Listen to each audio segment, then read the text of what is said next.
صباح الخير. افكارنا النهارده عباره عن ساندوتشات على شكل الاوتاكيتي بالقطعات بتاعتها مع التوست الاسمر. عملنا اتنين اللي هم الاولانيين الجبنه البيضه، واتفقت معاكم قبل كده ازاي الجبنه البيضه بنختارها عشان تكون طبعا بشكل كبير افيد واصح للولاد.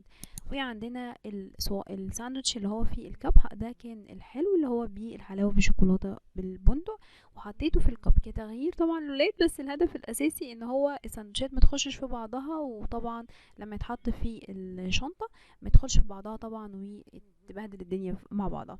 وعندنا الموز كفاكهه متقطع ومتحط في الكب وعشان طبعا ما يسودش. وعندنا الخضروات خيار وفلفل رومي اصفر قطعتهم بشكل مختلف، وحطيت السيف الصغير ده على اساس ان هو زي ستيك كده يبتدي ان هي يعني بنوتي تمسك بيها وتاكل. وعندنا اللبن العادي خالص، اللبن اللي هو من غير اي اضافات. بس كده، اشوفكم على خير، ومن امومه بتكبر بيكم وبتشجعكم. باي باي.